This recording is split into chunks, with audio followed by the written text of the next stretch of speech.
Bapak Ibu sekalian yang saya hormati, ini sebuah kehormatan buat saya untuk bisa sharing di sore hari ini untuk menyampaikan gagasan yang berkaitan dengan tema tren pembelajaran daring ya dan juga tantangannya. Terima kasih ini pada UM ya, The Learning University yang sudah beberapa kali memfasilitasi untuk adanya sharing yang sangat luar biasa ini. Bapak Ibu sekalian yang saya hormati, saya akan coba mengefektifkan waktu yang tersedia ya untuk menyampaikan beberapa gagasan ya. Ini tema yang sangat luar biasa ya, sangat kekinian dan sangat perlu untuk kita bahas karena memang ini juga temanya juga cukup tren ya. Nah, Bapak Ibu sekalian, kalau kita bicara dulu tentang pendidikan sebelum kita bicara tentang pembelajaran daring itu sendiri ya. Sebenarnya kalau saya ajukan pertanyaan ini, apa sih sebetulnya yang sedang tren dalam dunia pendidikan kita saat ini ya, kira-kira apa ya jawabannya ya, apa yang sekarang lagi sangat tren dalam dunia pendidikan kita saat ini. Saya sudah pernah melakukan survei ini dan saya pikir juga Bapak Ibu punya pemahaman yang sama ya, apalagi melihat kecenderungan, karena kalau kita lihat definisinya, apa yang disebut dengan tren itu kan mengarah pada sebuah konsep tentang bagaimana kecenderungan, bagaimana juga gaya, dan juga gejala yang terjadi gitu. Dan kita sepakat sebenarnya apalagi di 4 bulan terakhir ini dengan kasus pandemi ya, di mana kita harus belajar, kemudian bekerja juga dari rumah. Nah tentu yang semakin mencuat tren yang terjadi dalam dunia pendidikan kita, itu adalah tentu saja pembelajaran daring ya. Jadi kalau kita bicara tentang apa sih tren dalam pendidikan kita, terutama saat ini, itu adalah pembelajaran daring. Nah, dalam kesempatan sore hari ini, kita akan lebih memperdalam lagi dalam kaitan dengan tren pembelajaran daringnya itu sendiri apa, begitu ya. Tadi secara filosofi, secara konsep, itu sudah dipaparkan oleh Prof. Dan itu sangat luar biasa. Saya pun juga mendapatkan banyak sekali pencerahan, begitu. Dan saya ingin memfokuskan ini maksudnya ini ya, memfokuskan kita dalam kaitan dengan tren pembelajaran daring ini pada 4 aspek ya. Jadi pada 4 aspek ini yang akan saya coba soroti ya, tren yang berkaitan dengan pembelajaran daring pada saat ini ya. Yang pertama adalah tren yang berkaitan dengan policy-nya. Jadi tren yang berkaitan dengan policy dari pembelajaran daring itu seperti apa. Kemudian yang kedua adalah bagaimana tren teknologinya ya. Teknologi yang berkembang berkaitan dengan perkembangan pembelajaran daring. Yang ketiga adalah bagaimana modelsnya, dan yang keempat adalah konten yang sekarang menjadi trennya ya. Apa sih tren yang berkaitan dengan konten pembelajaran daring hari ini? Nah, kita akan coba kupas Bapak Ibu sekalian ya. Nah, sebelum itu kita bisa melihat Bapak Ibu mengapa kemudian tren pembelajaran daring ini menjadi sangat luar biasa untuk hari ini ya. Bahkan tadi sudah diprediksi juga oleh Prof. Sudah beberapa tahun yang lalu itu sudah diprediksikan bahwa ini akan terjadi. Cuma barangkali kita tidak tahu akan kapan terjadinya. Dan sekarang dengan adanya trigger dari kasus pandemi ini semakin mempercepat penggunaan teknologi untuk pembelajaran daring ini. Nah, Bapak Ibu, saya mencatat paling tidak lah ada 4 poin ya yang menjadi reasoning ya, menjadi alasan kenapa kemudian pembelajaran daring ini kok menjadi sangat tren gitu. Yang pertama tentu adalah revolusi industri 4.0 ini sudah tidak bisa dielakkan lagi, inilah tren-tren dalam kaitan perkembangan teknologinya. Kemudian juga bagaimana tuntutan pembelajaran abad ke-21 ya. Dan juga beriringan dengan adanya tuntutan skills yang harus dimiliki oleh semua kalangan, semua siswa di semua jenjang pendidikan, terutama untuk jenjang pendidikan tinggi ya, dan juga pendidikan menengah kaitan dengan 21st century skills ya, kemampuan, kompetensi yang harus dimiliki oleh semua peserta untuk kaitan dengan hari ini adalah kemampuan kolaborasi, kemudian kemampuan dari sisi media literasi, juga kolaborasi, dan juga yang sangat penting adalah kemampuan creativity ya, kemampuan untuk mengkreasi yang kemudian disupport dengan keberadaan teknologi informasi ini. Kemudian jangan lupa juga ya, kalau tadi Prof mengatakan bahwa sesungguhnya kita dihadapkan pada dua kubu lah katakan begitu ya.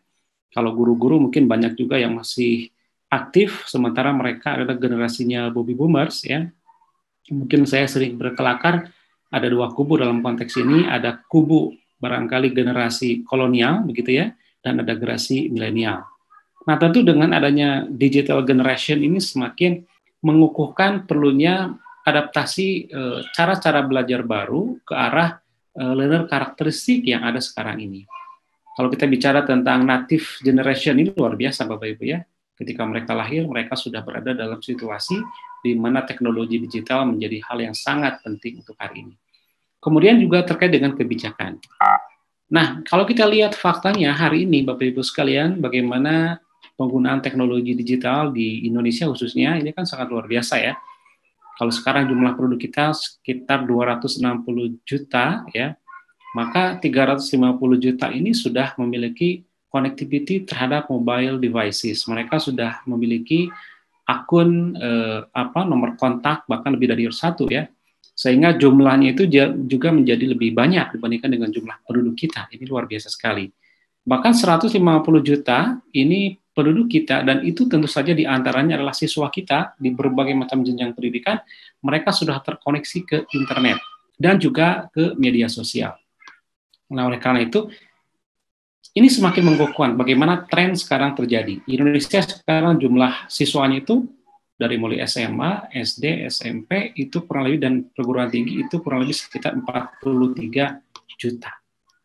Dan kita punya keyakinan dari 43 juta sekarang ini, tentu dengan kasus pandemi misalnya, itu hampir dipastikan, saya pikir lebih dari 80% mereka belajarnya dengan menggunakan teknologi. Apakah nanti konteksnya teknologi yang sederhana, low technology, maupun teknologi yang sudah high technology. Nah, Bapak Ibu, itu barangkali ya beberapa. Nah, Bapak Ibu, kita akan lihat Bapak Ibu ya, bagaimana aspek kebijakan pembelajaran daring. Ini tren yang pertama Bapak Ibu ya, bagaimana tren kaitan dengan kebijakan pembelajaran daring ini. Nah, seperti Bapak Ibu sudah ketahui, baik itu di pendidikan dasar menengah maupun di perguruan tinggi, ini terjadi penguatan yang sangat luar biasa terkait dengan regulasi dan policy terkait dengan pembelajaran daring ini. Nah, di kita, Bapak Ibu, secara konsepsi itu ada dua hal yang sangat penting. Ini juga sekaligus menjadi payungnya, menjadi anchor point-nya untuk pembelajaran daring. Yang pertama adalah pembelajaran jarak jauh, yang kedua adalah pendidikan jarak jauh. Dua-duanya memiliki singkatan yang sama, itu PJJ. Masih demikian, keduanya memiliki konsepsi yang berbeda. Ya, satu lingkupnya adalah sistem, yang kedua lingkupnya adalah operasional dalam kaitan dengan pembelajaran ini. Nah, keduanya sebenarnya punya benang merah yang sama, gitu ya, di mana mereka kedua-duanya adalah memiliki satu activity, ya, yaitu activity dengan pembelajaran daring ini. Nah, Bapak Ibu sekalian, ini hal yang saya pikir cukup tren untuk beberapa waktu belakangan ini ya. Saya kemarin sempat diundang oleh kementerian untuk memfinalisasi sebuah standarisasi pendidikan baru. Ini nanti akan muncul dalam sebuah Permendikbud. Ini tahunnya juga belum keluar, tetapi mungkin masih di tahun 2020. Pemerintah sedang menyiapkan satu standar pendidikan, yaitu Pelaturan Menteri kaitan dengan standar nasional pendidikan jarak jauh untuk pendidikan dasar dan juga menengah dari SD, SMP, dan SMA. Sedangkan untuk perguruan tinggi itu sudah banyak sekali aturannya ya. Salah satunya adalah Permendikbud nomor 7 tahun 2020. Bahkan Pak Menteri kemarin baru mengeluarkan panduan pembelajaran jarak jauh. Dan keduanya ini memiliki kaitan yang sangat erat dengan pembelajaran daring. Karena dari keduanya itu, Bapak Ibu sekalian, itu salah satunya yang kemudian menjadi kata kuncinya bagaimana antara pendidikan jarak jauh dengan pembelajaran jarak jauh, kedua-duanya menggunakan modus utamanya adalah dengan pembelajaran daring. Ini kan pembelajaran daring kalau diartikan dalam arti yang sudah umum, itu kan pembelajaran yang online ya. Tadi Pak Ketua sudah menyampaikan ya, Pak Hardika, bahwa mungkin sekarang sudah digunakan istilah baku ya, pembelajaran daring ini. Dan itu versusnya adalah pembelajaran luring ya, di dalam jaringan dan di luar jaringan gitu. Nah, Bapak Ibu sekalian, kaitan dengan pembelajaran daring ini seyogiana harusnya menjadi sebuah learning solution terhadap berbagai macam permasalahan yang terjadi dalam dunia pendidikan kita, dan itu menjadi harapan semua pihak, termasuk juga pendidikan. Jadi kalau sekarang kita masih dihadapkan pada 4 permasalahan pokok, ya, baik itu masalah kualitas, masalah equity, masalah pemerataan ini, apakah pemerataan dari sisi sarana, infrastrukturnya, termasuk juga kualitas dari gurunya, gitu. Maka pembelajaran daring tadi, seperti yang disampaikan Prof tadi, kemungkinan kelas-kelas dalam bentuk yang physically itu sudah akan semakin berkurang. Maka akan digantikan dengan kelas-kelas yang sifatnya virtual environment. Oleh karena itu, maka tentu ini akan juga berefek, ya, bagaimana pemerataan ini juga akan terimbas dengan pembelajaran menggunakan daring ini. Kemudian juga sangat penting ini untuk aksesibilitas, ya. Jadi salah satu permasalahan yang terjadi di Indonesia, mengapa kemudian ujung-ujungnya APK-nya rendah, gitu ya, angka partisipasi pendidikan itu juga tidak baik, karena tadi banyak siswa yang di daerah tidak bisa menjangkau pendidikan yang yang layak, gitu. Karena mungkin faktor geografis, faktor sosial, ekonomi, dan seterusnya. Maka sesungguhnya pembelajaran daring ini harusnya menjadi sebuah solusi untuk itu, ya. Dan ini kelihatannya akan menjadi solusi, Bapak Ibu sekalian. Nah, yang berikutnya adalah masalah relevansi ini. Masalah relevansi ini juga barangkali perlu pengkajian, berikut juga dengan masalah quality. Karena sejak dulu, ya, isu yang cukup berkembang kalau kita bicara pembelajaran daring adalah bagaimana tentang quality assurance-nya, jaminan terhadap kualitas pembelajarannya seperti apa, gitu ya. Karena kan kita berjauhan nih, intensitas bertemu tatap muka antara pengajar dengan siswa kan tidak terjadi secara intensif. Oleh karena itu memang ini perlu melakukan proses pengkajian. Akan tetapi memang kalau karakteristik dari goals-nya, karakteristik dari materinya yang sifatnya konseptual, gitu ya, apakah dia kategorinya low order thinking maupun yang hot, saya pikir nggak masalah, ya. Tapi memang ada beberapa yang tidak sama sekali bisa digantikan dengan pembelajaran daring untuk hal yang sifatnya praktikum, dan itu memang kita perlu mensiasati itu. Makanya nanti akan kita lihat bagaimana model yang sekarang menjadi trennya, gitu. Nah, Bapak Ibu sekalian, kalau kemudian dulu ada program Wajar Dikdas 9 tahun, ya, dan itu konon katanya sudah diselesaikan, meskipun tidak secara tuntas bisa dicapai, tetapi kan pemerintah harus langsung beranjak nih pada program peningkatan kualifikasi yang lebih tinggi lagi. Kita jangan sampai kalah dengan Malaysia yang mereka rata-rata sudah di atas SMP, bahkan sudah SMA, ya. Singapura bahkan sudah sarjana mungkin, ya, rata-rata, kan kita masih 9 tahun. Nah, oleh karena itu kalau kita kemudian punya program namanya PMU, ya, Pendidikan Menengah Universal, maka tentu pembelajaran daring ini sebagai salah satu alternatif untuk itu. Jadi pendidikan menengah universal itu dengan pembelajaran jarak jauh ini, baik itu yang diselenggarakan dalam pendidikan formal maupun pendidikan non formal seperti program kesetaraan, itu juga menjadi solusi dalam pembelajaran daring ini. Nah, Bapak Ibu sekalian, bagaimana tren ini juga bisa ditangkap oleh stakeholders, ya, pemerintahan di daerah. Ini contoh kasus saja, Bapak Ibu. Ini tren yang juga berkembang nih di dalam dunia policy ini. Saya ambil contoh misalnya di Jawa Barat ini, sejak 3 tahun yang lalu ini Jawa Barat sudah melaunching satu kebijakan, yaitu dalam Pergub nomor 6 tahun 2018 tentang penyelenggaraan pendidikan jarak jauh ini. Ini sangat luar biasa menarik karena ini tadi merespon tentang masalah-masalah belajar pendidikan di Jawa Barat, maka salah satu solusinya dengan pembelajaran daring ini. Ini juga termasuk yang tren, Bapak Ibu, ya, dan itu saya pikir akan juga diikuti, apalagi dengan standar yang sudah ditetapkan tadi oleh pemerintah, oleh BSNP, diketuk, dan setelah itu pasti akan direspon oleh semua pemerintahan daerah untuk kemudian membuat aturan-aturan turunan, dan kita akan benar-benar mendaringkan, ya, pendidikan kita di Indonesia ini, dan akan semakin marak begitu. Nah, Bapak Ibu sekalian, bagaimana sesungguhnya tren dan potensi dari pembelajaran daring ini luar biasa sekali, Bapak Ibu, ya, karena ini bisa menjawab berbagai macam permasalahan, ya. APK pendidikan juga akan meningkat, ya, dukungan kebijakan juga semakin baik, apalagi dengan revolusi industri, apalagi juga kita dengan menghadapi bonus demografi, gitu ya. Di mana sebagian besar di situ adalah digital natif, gitu ya. Dan yang juga tidak kalah menarik adalah efek dari COVID-19 ini, ya. COVID-19 menjadi trigger, menjadi pemicu untuk semakin akselerasi percepatan penggunaan pembelajaran daring ini. Nah, Bapak Ibu, ini yang sebenarnya nanti akan dikeluarkan oleh pemerintah, ini kaitan dengan tren dalam sesi kebijakan pembelajaran daring ini akan diatur berbagai macam standar, ada 8 ini, baik itu standar isi, SKL, proses, penilaian, kemudian standar pendidikannya, standar juga sarana, pembiayaan juga termasuk sarana dan tata kelolanya gitu. Ini barangkali dari sisi kebijakan, ini sedikit barangkali uraiannya ya, dijelaskan beberapa poin ya terkait dengan itu. Dan ini nampaknya sudah semakin final untuk segera di launching ya, sehingga nanti para penyelenggara pendidikan baik negeri maupun swasta itu tidak ragu lagi untuk menyelenggarakan pendidikan jarak jauh, toh payung hukumnya juga sudah semakin kuat begitu. Termasuk nih perguruan tinggi, saya pikir ini sebuah big opportunity ya, kesempatan yang sangat luar biasa untuk membuka akses untuk pendidikan baik untuk wilayah Indonesia bahkan untuk wilayah di luar negeri sana. Jadi kalau kita bicara tentang internasionalisasi pendidikan tinggi, maka dengan pembelajaran daring ini itu sebagai salah satu solusinya.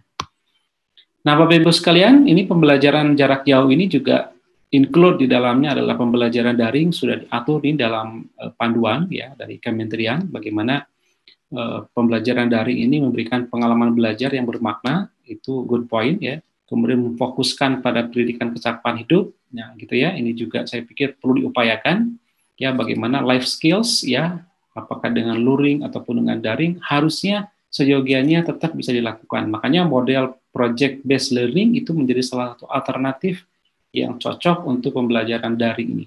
Dan juga adanya variasi aktivitas dalam pembelajaran daring ini.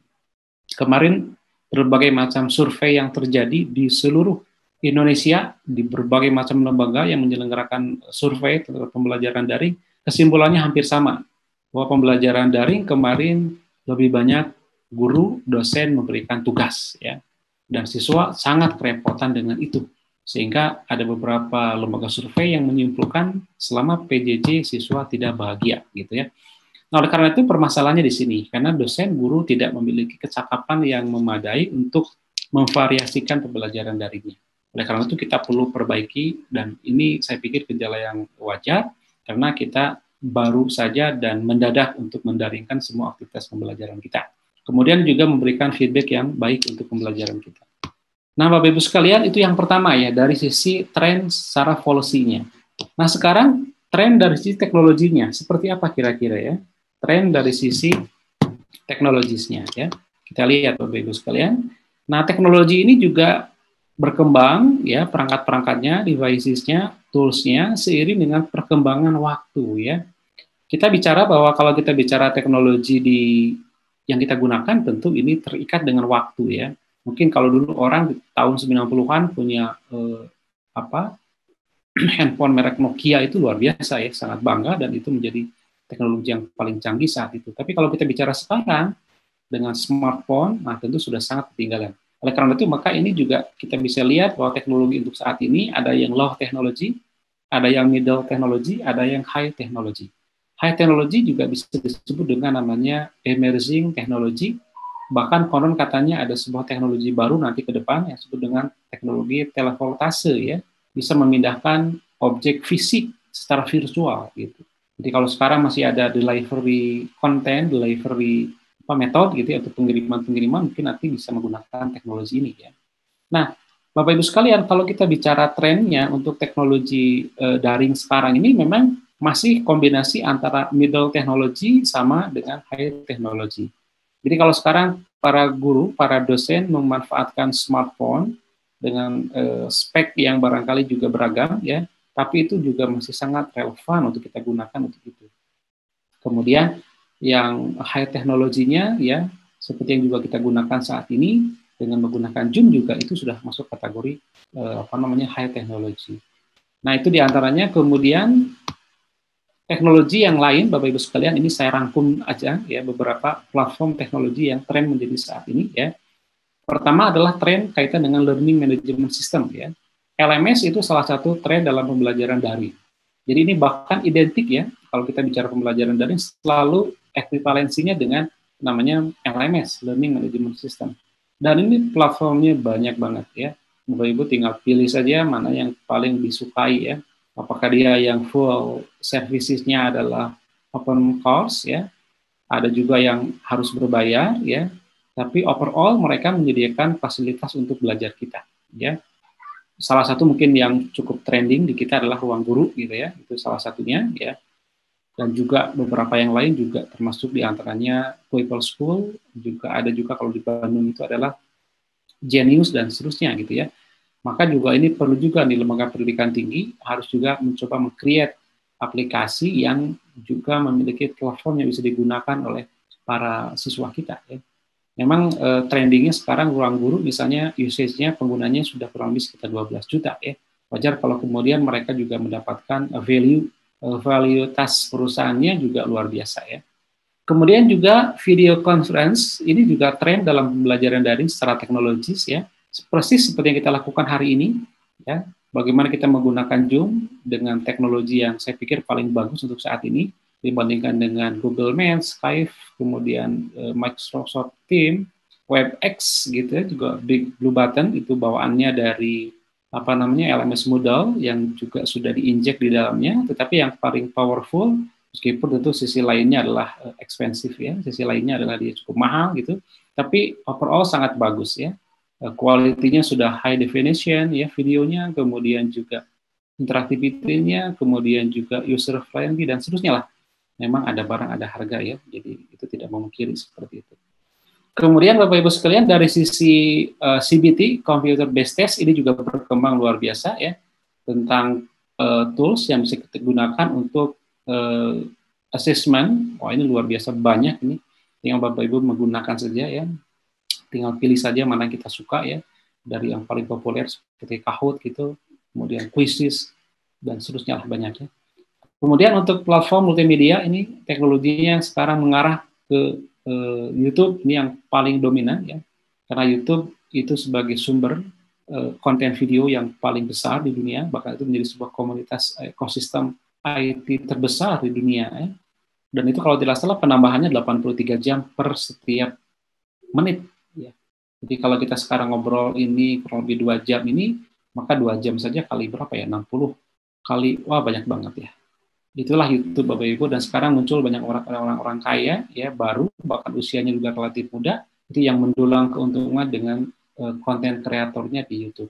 Dan ada beberapa yang lainnya. Nah Bapak Ibu sekalian, itu adalah tren dari sisi teknologinya yang sekarang ini kita gunakan, kita minati, dan itu tidak masalah tentu saja karena kita memang bagaimana teknologi hakikatnya memudahkan kita untuk berinteraksi termasuk untuk pembelajaran daring. Nah, Bapak Ibu sekalian, bagaimana dengan modelnya ya? Karena pembelajaran daring ini juga ada berbagai macam variasinya. Nah, kalau kita bicara model yang menjadi tren saat ini, baik itu di Indonesia maupun di dunia, modelnya adalah blended learning system ya. Jadi kalau ini yang paling tren, yang paling banyak digunakan dan karena bisa memenuhi semua kebutuhan belajar kita. Saya tadi menyampaikan tidak semua pelajaran bisa didaringkan. Tidak semua materi tujuan pembelajaran bisa dilakukan dan selesai dengan pembelajaran daring dengan tatap maya, dengan asinkronus ya. Tapi kita juga perlu harus dilakukan dengan secara langsung. Nah, modus secara langsungnya itu maka bisa diakomodir dengan menggunakan tatap mukanya. Nah, di dunia ini memang menjadi tren, termasuk juga dalam dunia pendidikan luar sekolah. Di diklat-diklat sekarang yang muncul itu juga trennya adalah blended learning. Kecuali selama kasus pandemi, karena kebijakan pemerintah tidak boleh adanya tatap muka, kerumunan. Oleh karena itu maka semua orang menggunakan yang full online atau immersive online gitu.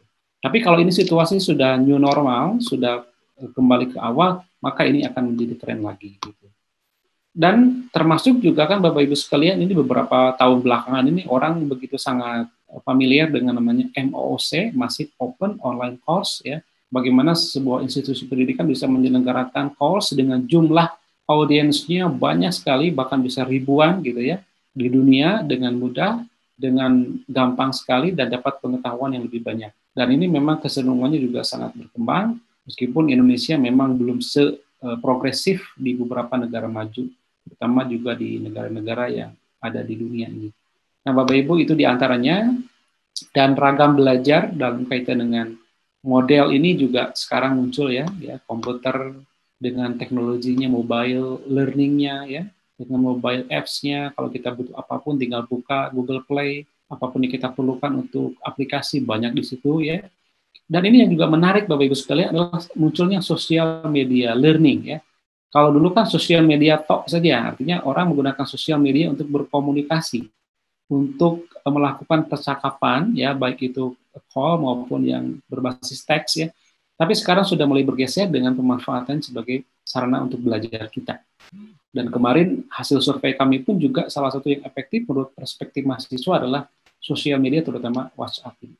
Kemudian modus pembelajarannya juga dengan siaran televisi, ya, dengan radio, podcast sekarang lagi tren. Kemudian bahan ajar tertulis juga masih digunakan, dan juga jika perlu ada guru kunjung, ya, terutama untuk pendidikan dasar dan juga prasekolah. Nah, Bapak Ibu sekalian, itu tren dari sisi teknologinya, dan kemudian bagaimana sekarang dengan packaging dari kontennya, apa yang sekarang berkembang di pembelajaran daring ini. Nah, Bapak Ibu sekalian, kami coba melakukan serangkaian survei begitu, maka sesungguhnya ini ya, ini adalah tren dari konten packaging yang ada sekarang dalam dunia pembelajaran daring ya. Saya rangkum ini yang paling tren ya. Yang pertama adalah infografis. Ini saya tidak memunculkan contoh-contohnya, khawatir waktunya tidak mencukupi ya. Saya hanya merangkum saja. Pertama adalah infografis ya, ini di mana-mana nih, baik pendidikan maupun untuk keperluan publikasi, edukasi di berbagai kementerian itu lebih banyak orang mempublishnya dengan namanya infografis, gabungan antara gambar dengan tulisan yang dibuat semenarik mungkin. Kemudian juga di bawahnya ada motion graphic ya. Motion graphic itu gambar bergerak ya, yang kombinasinya antara gambar dua dimensi, ini sifatnya imajinatif, ada teks, ada gambar, dan juga dilengkapi biasanya dengan voice over ya, dengan narasi. Ini juga sangat tren. Kalau Bapak buka di YouTube, silakan cari konten apapun, itu banyak yang kemasannya dalam bentuk motion graphic. Apalagi generasi milenial, mereka sangat suka dengan videografi. Kemudian juga video blog atau vlog istilahnya itu ya. Ini juga marak bagaimana kita mendokumentasikan di komunikasi pribadi dengan handphone kita, dengan kamera yang mungkin juga bisa profesional, tapi kemudian dipublish ke umum gitu ya. Dan ini juga banyak orang-orang yang sekarang sukses luar biasa secara finansial, secara popularity ini gara-gara menggunakan blog ini. Kemudian podcast ini untuk suara ya, untuk juga bisa video, ini juga lagi marak, maka tadi Prof menyarankan setiap guru harus memiliki studio. Nah, ini luar biasa nih. Ini saya pikir bagus ya, bagaimanapun bentuknya untuk kita melakukan pembelajaran di rumah kita dengan representatif. Maka salah satunya kita bisa menggunakan podcast ini. Kemudian ini yang juga menarik dewasa ini ada muncul namanya gamification. Sebenarnya bukan barang baru ya. Kalau dalam pembelajaran berbasis komputer itu salah satu modusnya adalah pembelajaran games ya. Tapi sekarang istilahnya menjadi lebih kekinian karena nama yang sekarang baru adalah gamification. Kalau Bapak Ibu penyuka Moodles, itu Moodle merilis salah satu fitur baru untuk bisa kita gunakan adalah dengan format gamification.